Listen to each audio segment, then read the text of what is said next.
سورۃ الغاشیہ۔ غاشیہ کا معنی ڈھانپ لینے والی۔ قیامت مراد ہے کہ جب قیامت آئے گی تو ہر چیز اس کی لپٹ میں آ جائے گی، اس کو ڈھانپ لے گی۔ هل اتاک حدیث الغاشیہ وجوہ یومئذ خاشعہ عاملۃ ناصبہ تصلی نارا حامیہ۔ کیا آئی ہے تیرے پاس ڈھانپ لینے والی چیز کی خبر؟ هل اتاک حدیث الغاشیہ وجوہ یومئذ خاشعہ۔ دو قسم کے لوگوں کا اللہ تعالیٰ نے تذکرہ کیا یہاں پہ۔ ایک وہ لوگ جن کے چہرے قیامت کے دن ڈرے ڈرے ہوں گے، اور دوسرے وہ جو تر و تازہ چہروں والے ہوں گے۔ ڈرے ڈرے چہروں والے کون سے ہوں گے؟ عاملۃ ناصبہ تصلی نارا حامیہ۔ عمل کر کر کے تھکے ہوئے ہوں گے، پہاڑوں کے پہاڑ اعمال کے لے کے آئیں گے، لیکن اس کے باوجود تصلی نارا حامیہ، گرم دہلتی ہوئی آگ کے اندر داخل کر دیے جائیں گے۔ ایک تو کافر لوگ مراد ہیں جو ساری زندگی اتنی NGOs ان کی فلاحی کاموں کی ہیں، جو فلاحی کام کرتے ہیں، لیکن اس کے باوجود ان کا صلہ قیامت کے دن ان کو کوئی نہیں ملے گا۔ دنیا میں ان کو صلے ملتے رہیں گے، لیکن قیامت کے دن ان کو ان کے نیک کاموں کا کوئی صلہ نہیں ملے گا۔ اور دوسرے وہ لوگ ہیں جو ہیں تو مسلمان، لیکن ان کے کام رسول اللہ صلی اللہ علیہ وسلم کے طریقے کے مطابق نہیں ہیں۔ فرمایا قیامت کے دن کچھ لوگ آئیں گے حوض کوثر پر نبی صلی اللہ علیہ وسلم کے پاس، وضو کے اعضاء چمک رہے ہوں گے۔ نبی صلی اللہ علیہ وسلم ان کو پہچانیں گے کہ میری امت کے لوگ آ رہے ہیں، لیکن ان کے اور نبی صلی اللہ علیہ وسلم کے درمیان ایک دیوار حائل کر دی جائے گی، تو اللہ کے نبی کہیں گے یہ تو میری امت کے لوگ تھے۔ تو اللہ کی طرف سے پیغام آئے گا، فرشتے پر بتائیں گے نہیں، یہ وہ لوگ ہیں جنہوں نے تمہارے بعد امت محمدیہ میں، شریعت محمدیہ میں ایسے ایسے کام شروع کر دیے تھے جن کا شریعت محمدیہ کے ساتھ کوئی تعلق نہیں تھا۔ بدعات، خرافات، رسم و رواج، یہ ساری چیزیں اس میں شریعت محمدیہ میں ایڈ کرنے والے تھے، جمع کرنے والے تھے، اور جو چیزیں تھیں ان کو مینج کرنے والے تھے، اپنی من مرضی کرنے والے تھے۔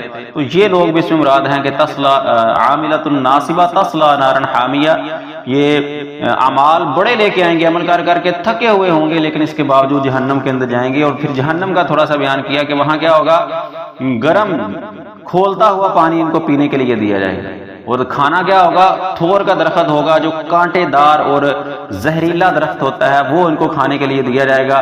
وہ نہ تو ان کو کوئی بھوک کا فائدہ کرے گا، نہ ہی ان کو کوئی موٹا تازہ کرے گا، یہ جہنمیوں کی خوراک ہوگی۔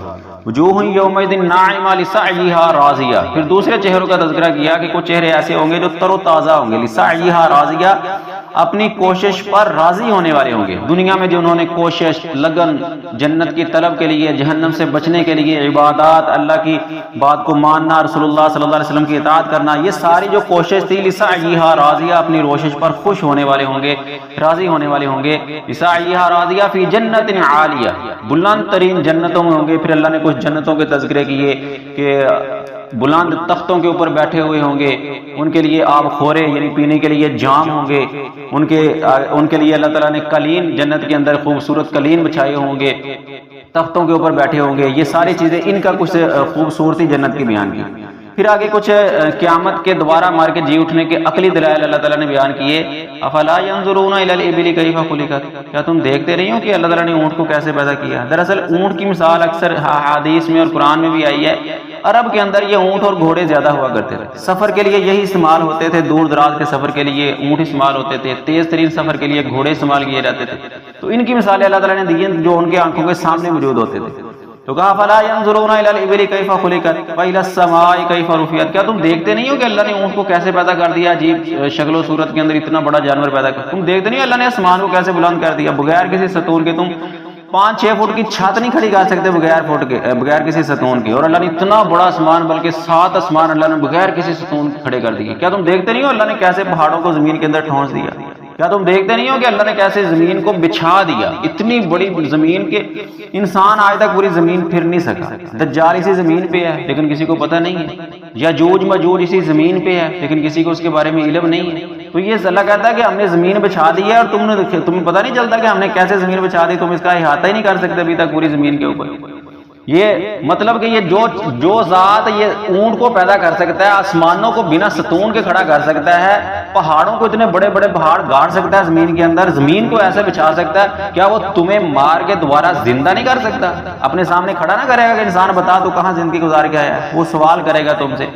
پھر آگے کہا فذکر انما انت مذکر لست علیہم بمسیطر، تیرا کام اے نبی صرف نصیحت کرنا ہے، تو ان پر مسلط نہیں کیا گیا، یعنی وعظ کرنا، نصیحت کرنا، یہ ہے تیری ذمہ داری، زبردستی تو کسی کو دین میں داخل نہیں کر سکتا. جیسے تیسرے بارے میں لا اکراہ فی الدین، دین میں کوئی زبردستی نہیں ہے کسی کو پکڑ کے لے گا چل بھی آ دین میں، نہیں. اللہ کے نبی صلی اللہ علیہ وسلم کا سکا چچا تھا نا، کتنی کوشش کی کہ آج دین میں کلمہ پڑھ لے لیکن نہیں پڑھ سکا.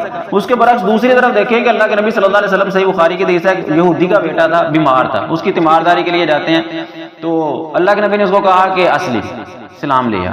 تو اس لڑکے نے باپ کی طرف دیکھا تو کہا، باپ نے کہا کہ آتی ابو القاسم، ابو القاسم کی بات کو مان لے. تو اس نے کلمہ پڑھ لیا. اللہ کے نبی واپس پہنچے اور کہا کہ الحمدللہ الذی انقذہ من النار، تمام تعریفیں اس ذات کے لیے ہیں جس نے اس کو جہنم کی آگ سے بچا لیا.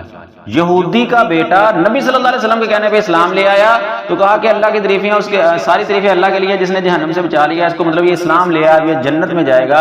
اور دوسری طرف سکا چچا ہے، اس کو کہنے کے باوجود بھی وہ اپنے غلط دوستوں کی وجہ سے، غلط تعلقات کی وجہ سے اسلام نہ لا سکا. یہ ہے فذکر انما انت مذکر لست علیہم بمسیطر، تیری ذمہ داری نصیحت کرنا ہے، ان کو سمجھانا ہے، سمجھ جائیں تو ٹھیک ہے ورنہ تو ان پر مسلط نہیں کیا گیا. لست علیہم بمسیطر الا من تولی وکفر فیعذبہ اللہ العذاب الاکبر. ہاں جس نے منہ موڑ لیا اور کفر کیا، ایک کافر بھی مراد ہے، اور دوسرا وہ جو مسلمان ہونے کے باوجود برائے نام کلمہ پڑھ لیا، بس دائرہ اسلام میں آگے کوئی پتہ نہیں ہے عبادات کا، کوئی پتہ نہیں ہے کہ منع کس سے کیا اور حکم کس چیز کا اللہ تعالیٰ نے دیا. تولا، اس نے منہ موڑ لیا اس چیز سے. فیعذبہ اللہ العذاب الاکبر، اللہ تعالیٰ کہتے ہیں اللہ اس کو بہت بڑا عذاب دے گا. آخر میں کہا انا الینا ایابہم ثم انا علینا حسابہم، یہ یاد رکھنا کہ واپس ہماری ہی طرف آنا ہے تمہیں. یہ دنیا تو صرف الدنیا سجن المومن و جنت الکافر. صحیح مسلم کی حدیث ہے کہ دنیا مومن کے لیے جیل کھانا تھی، یہ نہیں کرنا، یہ کرو، ادھر نہیں جانا، یہ نہیں کرنا. یہ ساری قیدیں جیسے جیل کے اندر ہوتی ہیں، یہ دنیا کے اندر تھی. تو آخر میں جو ٹارگٹ اور ہدف، جو مقام ہے، وہ اللہ کہتا ہے ہماری ہی طرف لوٹ کے آنا ہے، اور پھر ہم ہی تمہارا حساب لیں گے، تمہیں رزلٹ سنائیں گے تمہارا کہ تم کیا کر کے آئے ہو. اللہ تعالیٰ ہمیں اپنی آخرت کی فکر کرنے کی توفیق عطا فرمائے اور قرآن کو سمجھ کے عمل کرنے کی توفیق عطا فرمائے. وما علیہ